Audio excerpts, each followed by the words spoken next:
Whew. Hey, what up? It's Cantrell, and I just jumped off the porch with Dirty Glove Bastard. I done seen these come and go. I done seen them, they don't want to smoke. They ain't rowdy, they ain't bout it. Ain't no limit to this shit. All right, today we got Cantrell off the porch. Welcome to DGB, gang. Man, appreciate it, bro. Appreciate it. What poppin'? Nothing much, man. What you out here working on in Atlanta? Man, I live here now, so I guess anything and everything. How does it feel working out here versus working back home in Albany? That's actually a great question, bro. It's different. It's a different energy. It's an energy shift, you know, like it's the closest thing to, like, I love working in New York because the energy and the pace is different, and I'm a pace person. So it's the closest thing to that for me. You know what I'm saying? Like, I get to, you know what I'm saying? Yeah, I get to work at a pace. I get to move around, and it's anything I want anybody from a small city to do. You know what I'm saying? Move around a little bit, get out, see a different pace, move at a different pace. You know what I'm saying? Like, it just gets you going a little different. For sure. Yeah. How do you feel life differs here in Atlanta than life differs in Albany? The pace and access, for sure. Like, Albany is a super small city.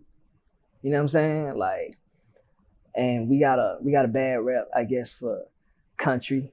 Yeah. You know, but like, people's idea of country, it ain't, you know what I'm saying? Like, it ain't what people think it is. Like, people think country is farm life and agriculture and cows and shit like that. But country is more of a pace. You know what I'm saying? It's more of a comfort than anything, right? So we just used to moving at our pace down there, and other small cities, you know what I'm saying, around the country, they just moving their way, moving at their pace. So when you come to a place like this, come to a larger city, you kind of gotta humble yourself in a sense, you know what I'm saying? And learn how to move at a different pace, learn how to move faster, learn how to work faster, work harder. And where we from, to answer your question a little bit more direct, we don't really have any resources. You know what I'm saying? And I'm pretty sure anybody from any small town is like that and can, you know what I'm saying, relate to that. And we wouldn't know what a resource like. I say this all the time. We wouldn't know what a resource like if it slapped us in the face at the end of the day. So that's the difference. You know what I'm saying? So I think that access is important for people from small cities because we don't know, bro. Yeah. You know what I'm saying? Like, we wouldn't know, you know? Sure. So what's the biggest life lesson you learned growing up?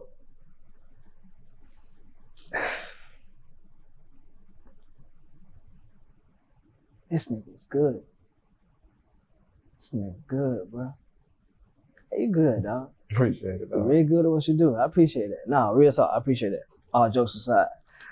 Man, it's the biggest lesson I learned growing up. Everybody ain't gonna always be there. And how you deal with that is up to you. It ain't up to them at the end of the day. Because you gotta live with that when you go forward in life at the end of the day. And that's what's most important. What's the biggest obstacle you face? Dealing with that. Dealing with that, you know what I'm saying? Like, cause that come with a lot, you know, like, especially growing up, you know what I'm saying? Like, we get attached to things and people, both equally, things and people. We get attached to them so easily growing up, you feel me?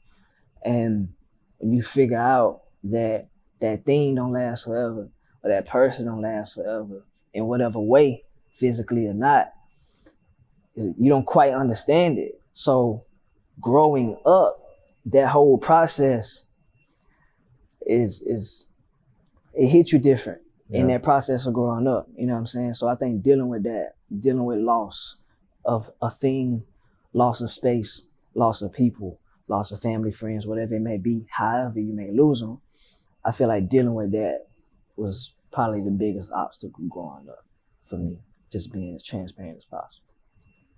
True. Yeah. It sounds like you just trying to say life all comes with balance. It do. Yeah. Yeah, that's my whole thing. I weave it in my music as much as I can. I try to embody it in my life, you know, when I'm being there for people, when I'm trying to be mindful of the expectations I have when I want people to be there for me, how I want them to be there for me, how I want to be there for other people, whatever it may be. I try to always keep balance in mind in life because that's all it is. You know what I'm saying? You got positive energy, you got negative energy. What you put out come back to you. You know what I'm saying? For religious people, you got God and the devil. And for spiritual people, you got, like I said, that positive energy, that negative energy. You got good karma, bad karma. However you want to look at it, there's always opposite side to something. So I always try to be mindful of the balance and shit. You know what I'm saying? For sure. When did you start making music? When I was 15.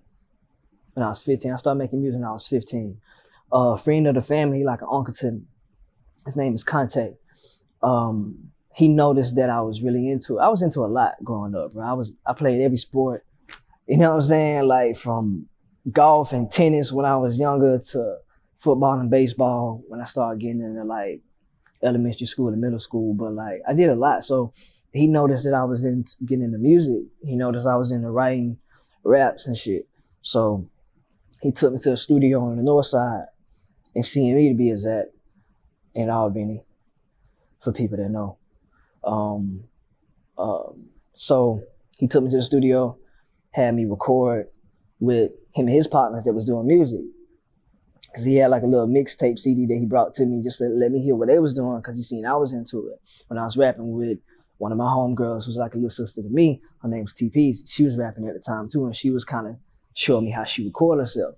So those are two of the people that was helping me get into actually recording music, you know what I'm saying? So I couldn't even drive at the time, so he came pick me up from the crib, took me to CME with them, and told me to get on this record that they was doing. And from then, I just kept trying to find ways to get in the studio of any sort. You know what I'm saying? Whether it was a home studio. It was mainly home studios because the studio back home wasn't really fucking with me back then. You know what I'm saying? Yeah. Like I was trying to do it, you know, and they weren't really rocking with me. So it was always home studios for me, but I just didn't stop, bro. You know what I'm saying? To this day, sitting down with you, you know, which I'm honored and grateful for. For sure. From back then, you know, and everything in between, I just didn't stop. So from 15 up to now, you know. For sure. When did you start taking it more serious as this is what I want to do, this is what I want to do in my life, this is what I want to pursue in my life? Yeah. I say when I got to college. When I got to college, I'm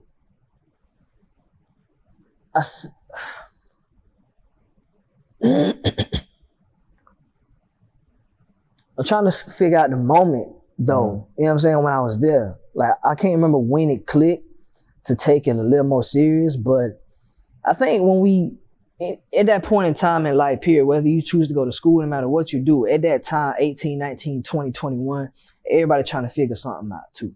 You know what I'm saying? Like, it's a different shift. We try to figure something out when you're 15, 16, 18, 19, 20, 21. It's another shift of trying to figure shit out.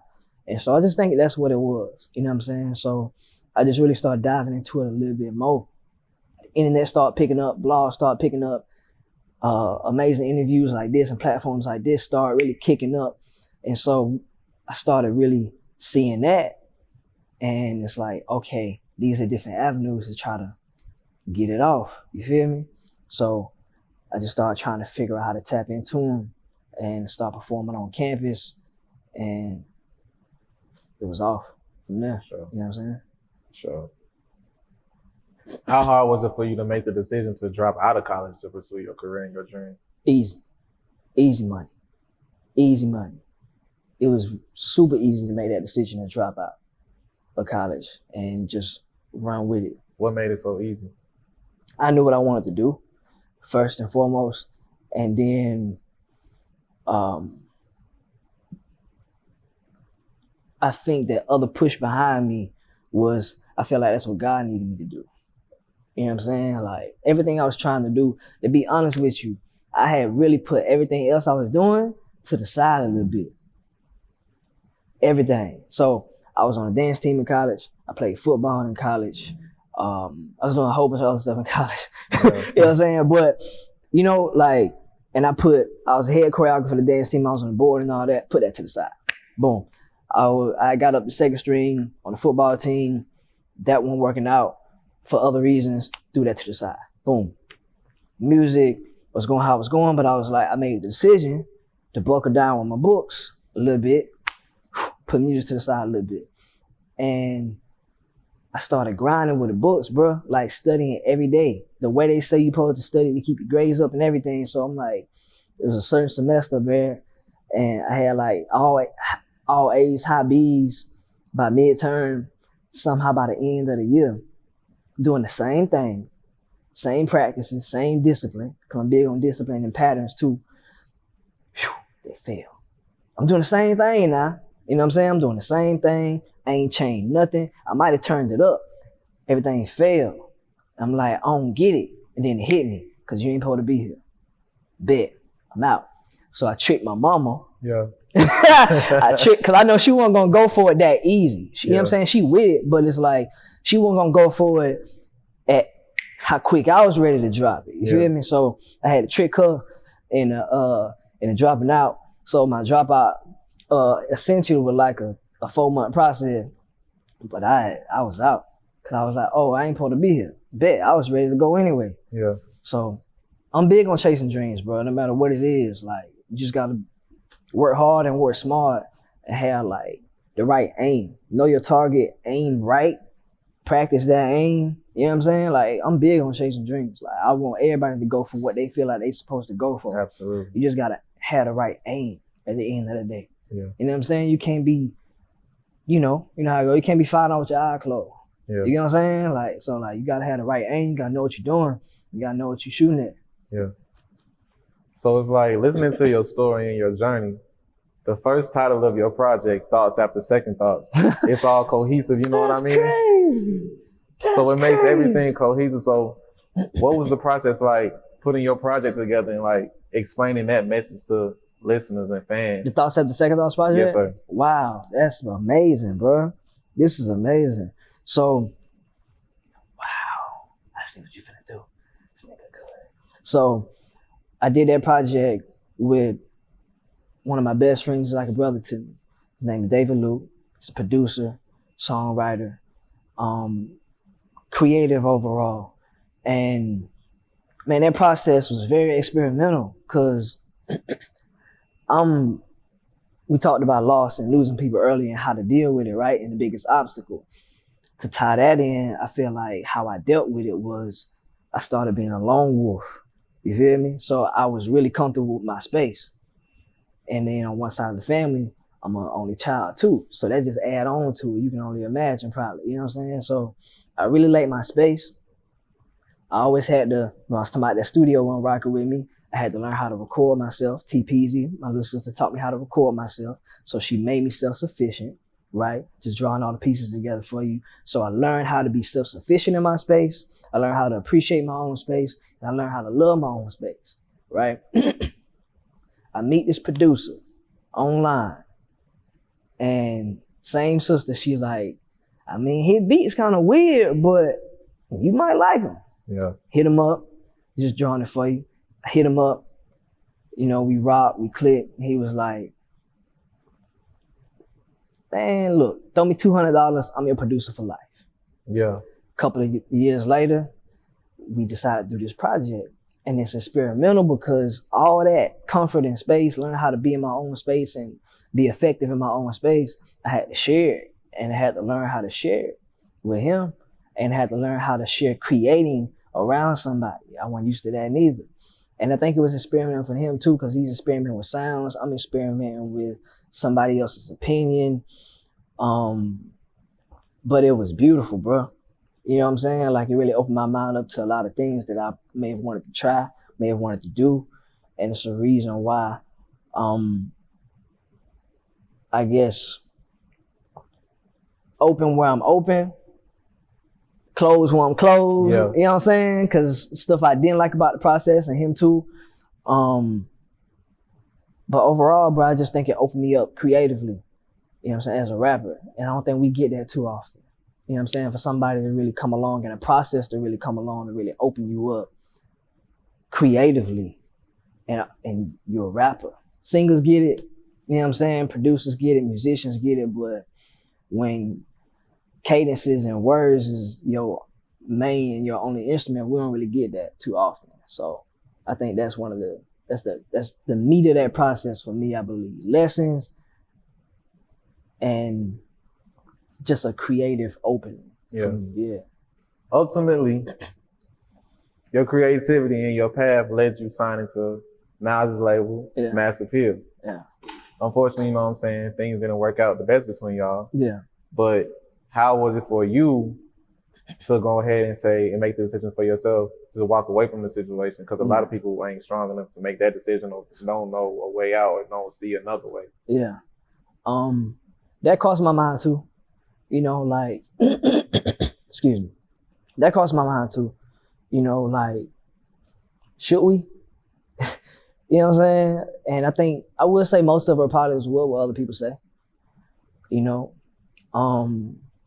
What other people say. If not, if it failed, we won't worry about that. You know, speaking to your question, the first part of your question, we won't worry about failing. Yeah. Like, we know where we going. Yeah. You know, we know where we gonna end up. We already know. Yeah. You know what I mean?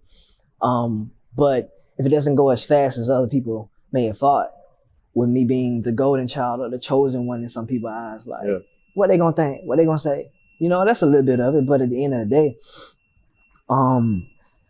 it just didn't make sense. At the end of the day, it just didn't make sense for me, business-wise, you know? Ain't no bad blood. It wasn't like I had a bad deal. I actually had a great deal when I think about it. Yeah. You know, I think I said on the intro, $500,000, you know, that wasn't no, gonna be counting my pockets. That wasn't no, you know what I'm saying? Like, just in the grand scheme of a record deal, nobody had signed a deal at that time with them. It was $500,000. You can do whatever what you want with that context. You know what I'm saying? As far as the totality of the record deal. And I only had 4,000 followers on Instagram for people that care about that. That's just to let y'all know that shit don't matter. You know what I'm saying? Creatives, artists, whatever it may be, that don't let them tell you that shit matter. That shit do not matter. I signed $500,000 record deal with 3,000, 4,000 followers. That's the point I want to make for that. You know what I'm saying? But back to your question, I just want to get in that.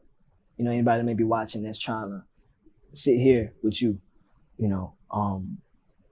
But to the question, to the point at hand, it just didn't work. It just didn't make sense, you know, moving forward. Because where I was at, where I was at in my contract, you know, I put out 2 projects. I put out 2 EPs. And what was next was a full-length album. You know what I'm saying? And I personally didn't feel like I was ready for that. I know there's other steps in my plan I wanted to do, other things I wanted to check off, and just other things that we had, other conversations that I won't talk about that we had. I knew what they weren't gonna do, right? Yeah. And there was no telling what I wasn't gonna get from them for who knows how long, right? And if I was gonna have to fund things within ourselves, within my own personal team that I came with and that I come with, if we was gonna have to do that for who knows how long, it's like I might as well go. You feel me? And we might as well do it ourselves for real. Yeah. It's, you know, and the struggle was, the conflict was, but we didn't come to this wanting a handout though. You feel me? We didn't want no handouts. We don't want nobody to think we wanted handouts. We came to pay dues. We don't want nobody to think we didn't want to pay dues. That was the conflict. That was the struggle. But it just didn't make sense though, business-wise. I still got to be a businessman at the end of the day. I can't worry about what other people think. You know what I'm saying? We can't worry about what other people gonna feel. Fuck that. You feel me? They, at the end of the day, they don't have to sit here. At the end of the day, they don't have to live in my body. They ain't got to do what I got to do. They ain't, you know what I'm saying? They got their own lives. So at the end of the day, we just had to do what was best. And it just didn't make sense. For sure. You know, like, I'll put it to you like this. I'm going to ask you a question, actually. I don't know why I like doing this. I don't know why I picked this time to do this too. Yeah. It's just for, I don't know why I like doing it. If you're in a situation, you know, you got somebody funding you and things you're doing, and they be like, look, you know, things are going good. We're here, we're still with you. Everything is still everything, but we're gonna have to pull back on this, this, and this, and this. Work with continue to work with your in-house team, do everything yourself. You like, bet, I get the, you know what I'm saying? We get the flex. But then it's like, oh, hold on. This costs this. I remember that, it costs that. And I'm cool with that. But then you think about, but where I'm trying to go, it may take me up to 3 years to get there. This is me and you talking, right? Yeah. I don't know if you're gonna keep this or not, right? So it's like for 3 years, you know how much everything costs to do what you're trying to do. You can stay and be like, I paid my dues, so a bunch of other niggas will be like, he paid his dues, and you know how much the tally sheet is? Or would you be like, nah, you know what? If we got to do this ourselves for possibly 3 years, I'm a deal. Which one would you do? Honestly, you. If I was in a position where in your creative space that you're doing, but yeah. It depends on the paying dues situation, honestly. Because I'm big on loyalty in all honesty, you know what I mean? So, and I'm lucky and fortunate enough to be surrounded by people who hold me accountable and want to see me do good in situations. Like if I'm fucking up, they'll correct that, or you know what I'm saying? If they see me, oh, I can do this, they gonna put me in a position to do that. Or mention my name and they'll be like, you know what I'm saying? I'm fortunate to have that. So I can't really speak on a lot of that. But if I knew if I wanted to build a plateau and get it all on my own, you know what I'm saying? And it took about 3 years. It says it's gonna take 3 years regardless. I ain't gonna hold you. I really feel like if niggas probably seen like the people who you saying will want to pay dues, I feel like if they seen the outlook for the 3 years for me, they'll push me to do that. You see what I'm saying? So that's just on some boss shit. You feel me? Like I feel like more so if you want to get out the mud, then you're gonna have to take the long haul. You know what I'm saying? And if it's gonna be respect on the other end, it's gonna be respect on the other end. And that real love gonna be reciprocated. So if you're gonna get it out the mud, you're gonna get out the mud. That's facts. So that's facts. Now to that point, the people that I was worried about, and I don't even know why I was worried about it, the people I was worried about saying, yeah, he paid his dues, I had to wake up and realize that the dues they wanted me to pay wasn't paying dues. All the time I was grinding, most of them really just wanted me to run up behind their ass. So I feel like that was my some ass kissing. That was my mark to check myself and remember, oh, it's gonna be in vain, because for one, it's gonna take this time regardless. Two, I'm gonna be paying dues regardless. So what am I in it for? What am I in it for at the end of the day? You feel me? So if none of this is gonna change, but the opinions of men, what am I in it for? What do I find value in? And that makes sense. So it's like, all right, if the business don't make sense, now what do I find value in? And does what do I find value in make me stay if the business don't make sense, or does it make me leave if the business don't make sense for me at the end of the day? And now here we are. For sure. That was a long road, but I like the long road. Now you here, now you in a good situation, man. Yeah, so what's next for you, man? What you got working on now, bro? Man, we working on more music. Yeah. To be honest with you, we're working on more music. And a lot of other things as well. You know what I'm saying? We're working on a lot of things, bro. And at the end of the day, we just want to keep applying pressure, but we want to do it within purpose at the end of the day also. Applying pressure with purpose. Within purpose. I like that. Applying pressure within purpose. For sure. I was saying with purpose, but I like within purpose better. I don't know. I mean, my boy out here knocking down brand deals with Genius and HP, writing songs with Offset, you know what I'm saying? Crazy. So you ended up in a good position, you know what I mean? So you ended up in a good spot, you know? Yeah, no, so facts. That's true. And I haven't really taken the time. I don't want to say had time. I haven't really taken the time to really sit with the space, you know what I'm saying? And all the things that went on throughout the year. Because I was free. I shouldn't say free, like I was in jail. Like, because it's not it wasn't a bad deal. I don't want to give that impression. I was independent as of January 1st, so everything we did this year, bruh, like some of the things you named, happened independent, starting with Colors. And when the Colors show dropped earlier this year. So I appreciate that. You know what I'm saying? I appreciate that reminder because I haven't taken the time for myself to really sit with it. So I just keep getting reminders like, you ain't take the time to sit with it. So I'm gonna send little reminders for you. Appreciate the God, you know. So I appreciate that for sure. Yeah, because you're right. It is. We have landed in a beautiful space, and I wouldn't change any of it. Even going through that, because that's a maturity thing. You know what I'm saying? Like you can't experience, bro. You can't beat that. You know what I'm saying? You can't beat what you learn from experience. You know what I'm saying? They teach us that in school, unknowingly, on our side. You know what I'm saying? That's like the biggest lesson you get out of school. The rubrics, the tests, all the hoopla, whatever. You know what I'm saying? Like all that. The biggest lesson we get out of school is experience at the end of the day.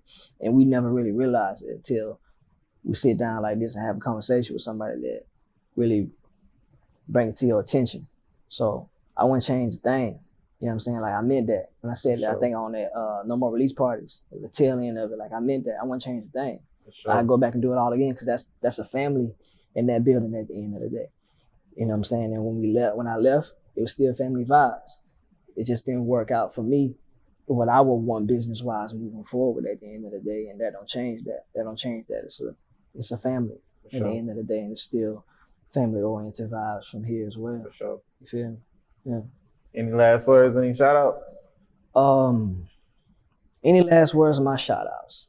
Man, chase your dreams, believe in yourself, chase your dreams by working smart, chase your dreams by working hard, with heart, boom, see how that happen. Aim right, aim well, aim right, aim at your target, man. And don't let nobody tell you that you can't do nothing, and don't quit. That's the biggest difference. If there's somebody watching and you've been following me and I was a big inspiration to you, only difference between me and where you may be sitting and you see where you headed is I didn't quit. I didn't quit.